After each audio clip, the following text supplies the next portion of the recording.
Ganda. Oh, see. Oh. Today is the first day of competition ni Renzo dito sa Ormoc Superdome. Itong pinapakita ko dito lang to sa harap ng Superdome. Ang ganda, 'di ba? Bago ng competition dito, magbe-breakfast muna kami para mayroong energy si Renz. Dito sa Copenhagen, hotel, meron siyang free breakfast at pipili ka na lang ng menu kung ano yung gusto mo. Yung sa akin kasi danggit at saka 2 egg at kay Renzo naman corned beef and longganisa. So, papunta na kami sa Superdome. From hotel, papunta ng Superdome ay 12 minutes. Ang bayad pala dito sa tricycle ay 10 pesos kahit saan ka pumunta dito sa city nila.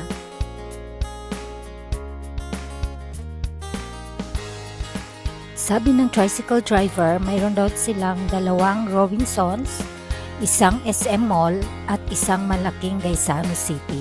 Ganun nakaunlad ang Ormoc.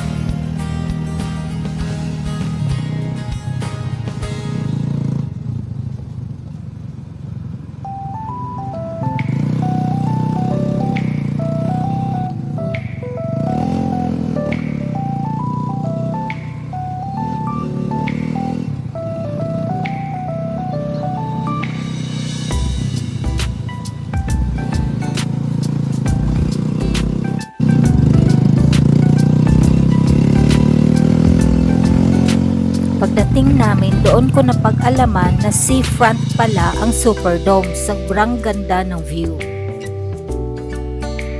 Andito na kami sa Ormoc Superdome. Ito yung entrance. Pagpasok namin, may mga meeting pa yung mga policeman. And then, sa loob po, pagdating namin, kukunti pa lang kasi dumating kami ng 8:15. Ang competition ay 9 o'clock. Kasi magkaano pa si Renzo magti-training and then magbabayad pa kami ng license sa PFA at mag-attendance. Ito naman yung makasamahan niya. So ito yung itsura ng Superdome. Naka-aircon po yan. Sobrang laki. Habang wala pa, lumabas ako para mag-ikot-ikot para makita ko naman kung ano kaganda ang Ormoc. So doon ko nalaman na sa harapan niya pala ay beach. Doon pala sa unahan, nandun pala yung pier.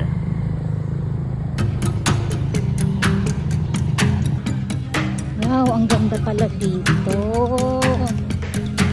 Oh, dito pala yung ano nila.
Okay, pabalik na ako dito sa loob. Sigurado marami ng tao dito.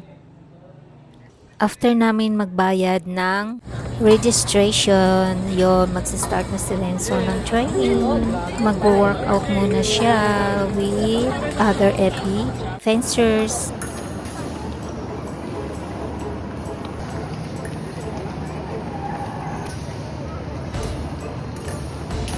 Ito na yan si Renzo, yung naka-blue. Ito naman yung coach niya, si Coach Jam.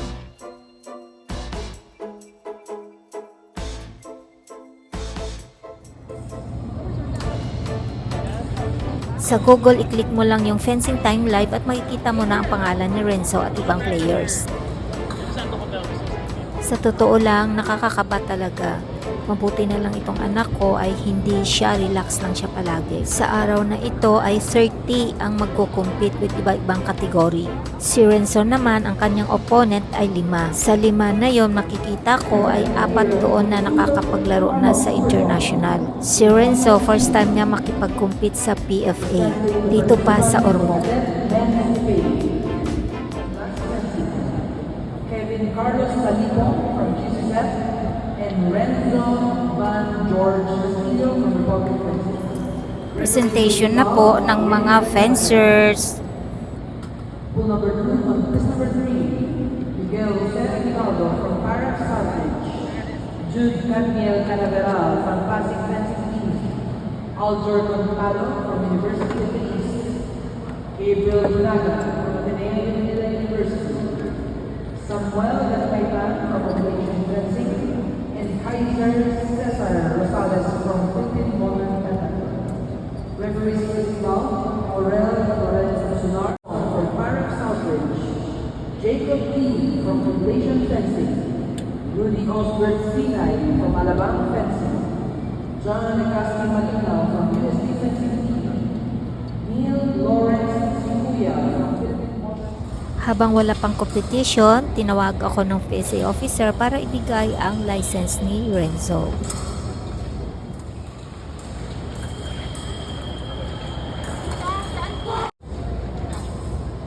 Ito, kasama ni Renzo sa fencing club. Magaling din ang batang ito. So magsa-start na si Renzo. Ito yung first niya. Basta para sa akin, importante hindi lang siya mag-zero ang score. Lawrence, first time competition ng PFA.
Sa unang opponent ni Renzo, ang score niya ay 3. Sa pangalawa at pangatlo ay 1. And then sa pang-apat, 3.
Ito yung pinaka-highlight, ang last niya na laban.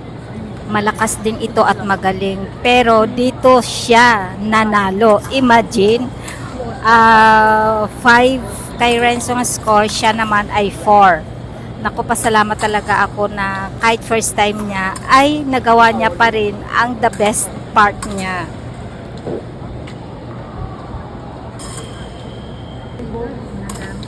Yung palagi kong sinasabi sa kanya, basta importante doon na gawin mo lang ang lahat, basta wag ka lang mag-zero.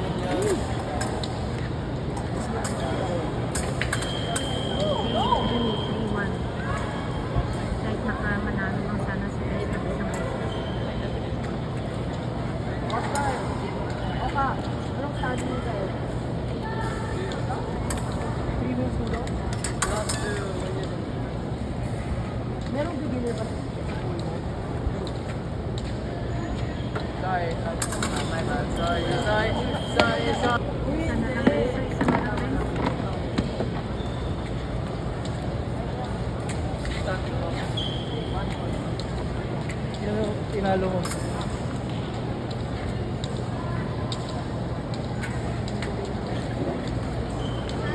Hey! Ha?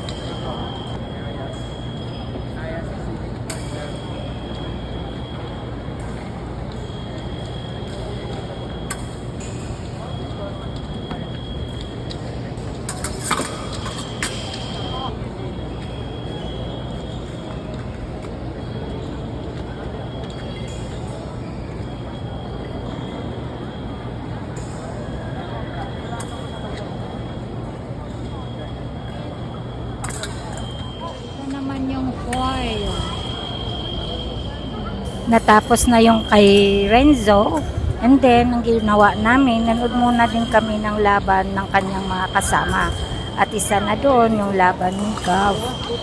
Doon po kami nag-cheers para sa kanya, at laban din ni Jacob, nag-cheers din kami doon. Ang saya-saya. Gumagana pag babato ko.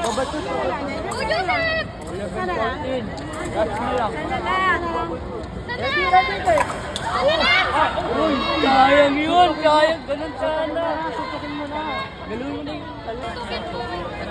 Gawa ko rin. Isa na lang. Stance game. Oo. Game, sutaling mo na. Nanalo si Gab sa kanyang opponent.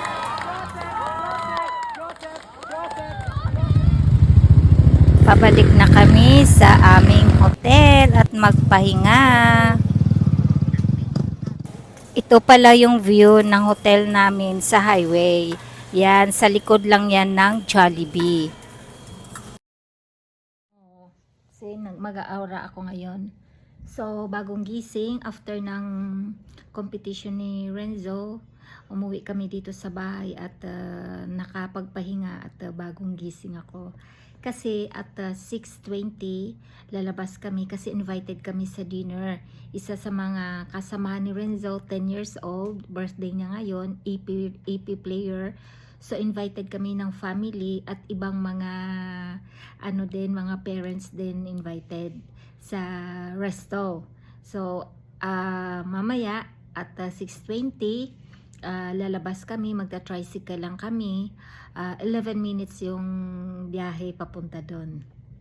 So anyway, kanina sa competition ni Renzo, masaya ako sa resulta kasi first time niya para sa akin experience at yung gusto ko lang na hindi lang talaga siya masiro kasi 5 yung opponent niya. Kailangan maka-hit ka ng 5 times. So pag 5 times na 5 points, ikaw yung panalo. Kasi sa 5 na yon, 4 doon nagpi-play na international, nagkukumpit na sila sa iba't ibang bansa. So magagaling na talaga sila kasi si Renzo kailan lang naman yan siya nag-training talaga sa coach Jam kasi dati yung training niya noon basic lang siya, hindi siya gaano nakakasama since nung December, hindi siya nakakasama sa December to April, hindi siya nakakasama sa group na training. Paminsan-minsan lang siya pupunta doon at individual. Yung tinuro sa kanya dati basic lang. So ngayon yung basic si Coach Dada yung mahawak sa kanya, and then mga bago ng competition, mga 3 weeks lang siya hinawakan ni Coach Jam. So para sa amin itong competition na to kasi ngayon isa na siyang Philippine Fencing Association ang license member na siya. Nakuha ko na yung member card kanina. Ito yon, pakipakita ko sa inyo. Then, yan, PFA license card. So automatic na yan.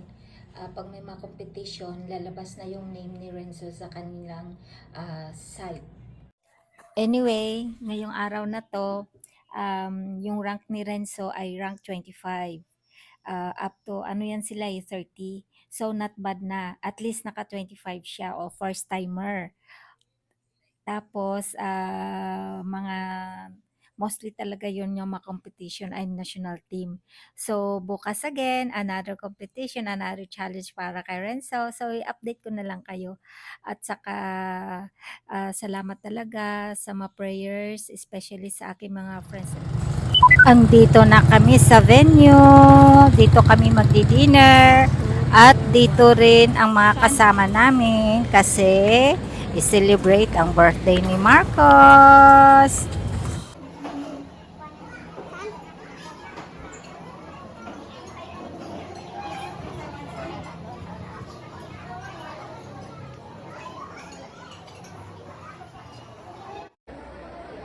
Yung naka-white po, yan po yung daddy ni Marcos na nag-invite sa amin.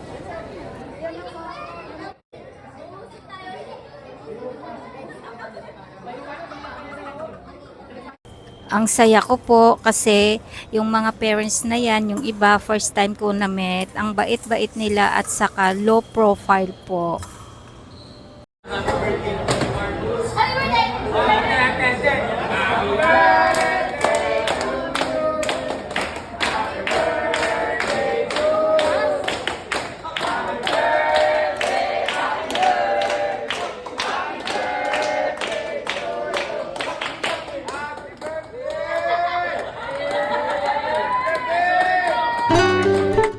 sa araw na yon, that's the first time nagbanding ang mga bata. Ang saya-saya-saya nila. Dati nung bago lang yan si Rizzo sa RF, ang tahimik, nagkakahiyaan sila.